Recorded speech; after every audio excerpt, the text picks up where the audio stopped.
Gremo na Štajersko, kjer bomo spoznali mogočen arhitekturni projekt, ki navdušuje s funkcionalnostjo, sodobno podobo, tehnično odličnostjo in energetsko učinkovitostjo. A njegova največja vrednost je v tem, da starši v njem postopoma prepuščajo dejavnost hčeram, ki pogumno uresničujejo svoje vizije v svetu vina in kulinarike.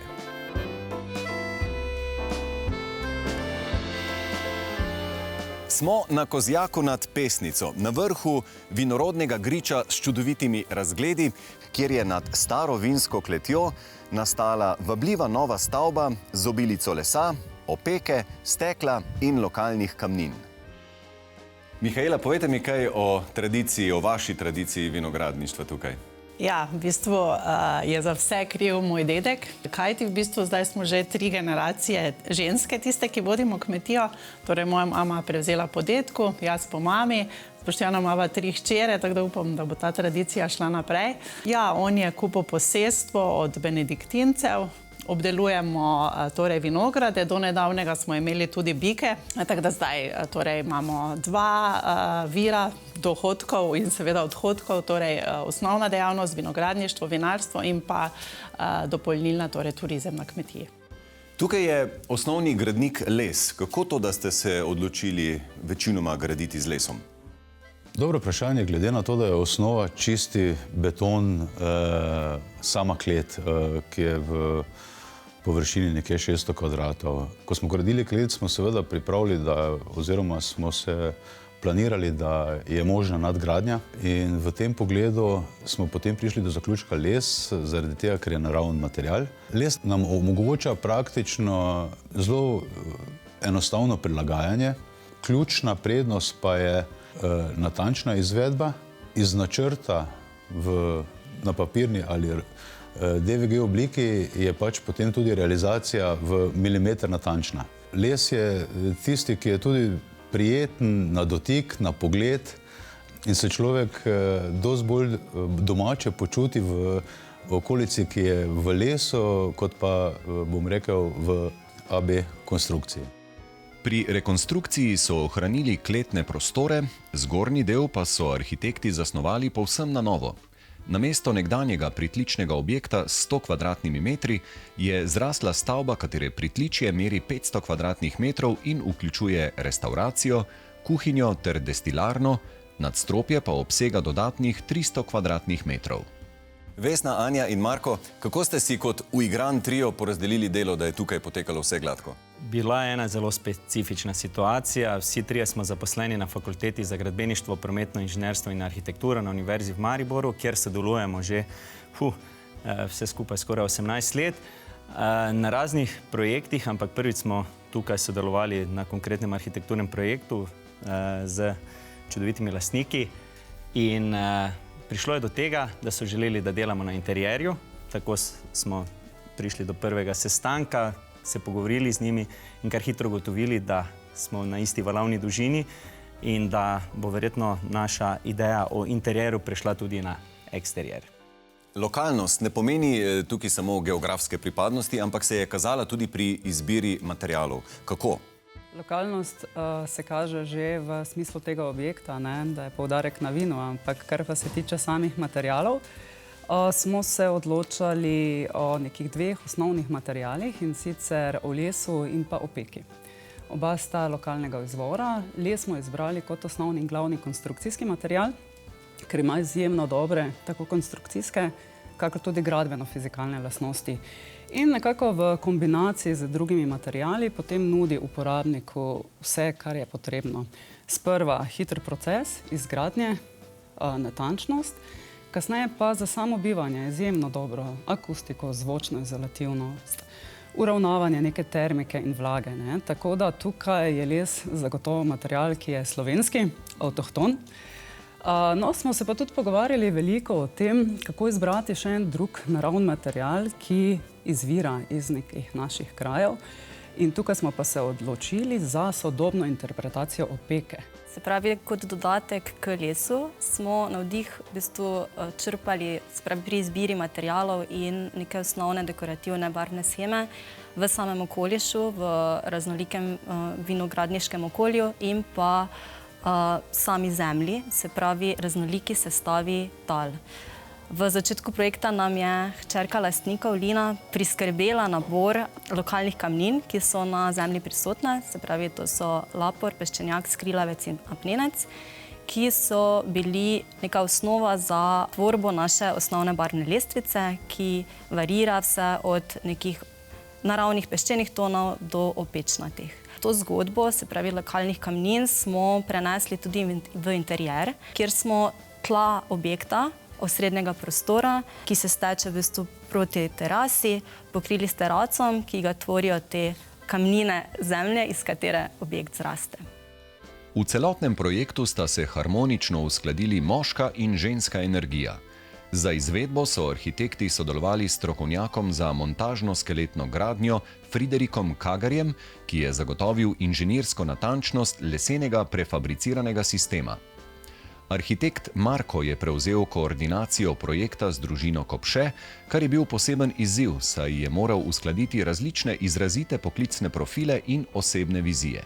Lastnik je kot elektroinženir s svojo strokovnostjo in inženirsko žilico dopolnil vizijo v izvedbenih detajlih. Arhitektki Vesna in Anja ter ženske iz družine Kopše pa so projektu dodale nežnost in umirjenost s toplimi barvnimi odtenki in opremo. Lana in Juri, družinska tradicija se torej nadaljuje, kar je lepo videti. Vidva jo bosta pa nadgradila tudi z neko kulinarično vizijo. Povejte mi, kako sta tukaj pristopila k temu?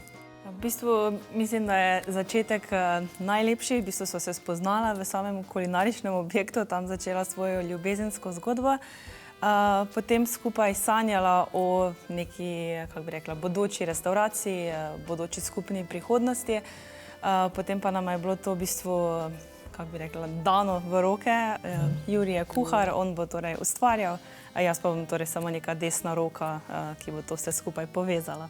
Kako bi rekli, da les lahko dopolnjuje kulinariko? Kje lahko les doprinese k boljšim kulinaričnim užitkom? Ja, definitivno, če pomislim, je že les v vinu, starano v vinu, že okus pa vse te zadeve. Sama prezentacija hrane na lesu pa na reski, da še zmeraj ostajamo tisto, kar smo, da smo vinska klet z restauracijo zdaj. In ja, definitivno se povezuje v prezentaciji in tako tudi kot okusih. Objekt ima res neverjetno lokacijo in me zanima, kako je šla zasnova v tej smeri, da čim bolj diha z okolico. Se pravi, sam kontekst je za nas arhitekte najbolj pomemben, in res gre za eno najlepših lokacij v okolici Maribora in že prejšnja zasnova je to odlično izkoriščala. In tu nam je bilo ključno, da pri zasnovi tega zdaj ne zapremo. Se pravi, želeli smo narediti dvoje, zato je tudi bilo tako pomembno, da gremo na leseno skeletno gradnjo z velikimi steklenimi površinami, ker smo hitro ugotovili, da edino z temi ogromnimi steklenimi površinami proti zahodu, proti jugu in proti vzhodu lahko povežemo objekt z okolico. Zato smo pa potem vse funkcionalne prostore, kuhinja, skladišča, vse pisarne postavili na sever, ker je tudi najbolj zaprt pogled za rahlo vzpetino. Les je tukaj obilno uporabljen, vseeno pa ne tako zelo v vidni obliki. Kako to? Les smo primarno seveda uporabili za nosilno konstrukcijo. Zdaj ne bi se popolnoma strinjala, da ga ni v interjerju. Lahko pogledamo, imamo ga recimo na samih oknih, potem nekaj nosilnih elementov je vidnih, obloge, ne nazadnje mize, torej kosi pohištva so prav tako narejeni iz lesa. Pri uporabi lesa na nek način tudi so neke določene omejitve. Mi v kombinaciji, v ustrezni kombinaciji z drugimi materiali, predvsem z materiali na osnovi mavca, dosegamo zelo ustrezne stopnje tako zvočne izolativnosti, požarne zaščite in z enim načrtovanim pametnim projektiranjem potem dosežemo tudi cilje neke vrste javnih objektov, ki je treba tudi tehničnim zakonitostim ugoditi oziroma jih izpolnjevati. In tako smo nekako poiskali tudi ustrezno harmonijo teh materialov. Torej, količino vidnega lesa smo usklajevali s kamninami, z opeko in z nekaj malega smo uporabili tudi kovin. Lina, zdaj smo pa v prostoru, kjer pa ima les eno zelo, zelo posebno, celo sveto vlogo, ne? Res je. Leta 2021 smo v kleti pri nas stvari malo obrnili na glavo. Želeli smo si več lesa, tako dušo imamo. Želimo si stvari, ki se dogajajo z lesom in vinom, mikrooksidaciji. Uporabljamo različne velikosti lesenih posod, od 2000 litrskih do robljenih, 225 litrskih, 500, ja, in se malo igramo s stili, fermentacijami. Ampak zakaj je to posebno, če pa imamo predstavo, da vino se itak dela v sodih oziroma zori v lesenih sodih? Včasih je res bilo tako, ja. Pradedek je uporabljal izključno lesene sode v teh velikostih, je pa tehnologija šla toliko naprej in je higiena enostavnejša v posodah iz nerjavečega jekla, temperatura, vzdrževanje s hladilnimi rebri. Ampak to naravno to, da ni čisto vse pod kontrolo, ta del nam je všeč, da imamo malo manevrskega prostora, da se letniki razlikujejo, da se dogajajo te mikrooksidacije. Ja, ta stil nam je všeč. Kaj pa posebnega v lesenih posodah v jajčasti obliki? Ja, načeloma vse ostale posode imajo nek rob, kjer se tekočina ustavi. Jajce je narejeno v zlatem rezu in termika, hladno, toplo, nikoli te tekočine ne ustavi in je ni potrebno mešati. Vse ostala vina, ki so na zorjenju, imajo določen delež drožži in jih jaz pač moram mešati. Tukaj načeloma se nikoli ni potrebno fizično mešati vina, tako da to je neka posebnost. V kleti so večinoma sodi iz hrastovega lesa. Eden je iz akacije, v jajčasti posodi pa po 10 let zori vinjak. Kakšna je običajna življenjska pot enega klasičnega lesenega soda? Ja, čisto odvisno. Ponavadi večji sodi se kupujejo novi. Les mora najprej počivati vsaj 3 leta, torej od sečnja do, da se izdela, da je popolnoma suh, mora 3 leta stati. Potem pri sodarju naredijo les, čaka potem na vino, migrira tudi od vinarjev do vinarjev. Imamo nekaj sodov iz rdeče vino iz Burgundije. Ko je meni neuporaben, ga oče tudi lahko uporabi za vinjak.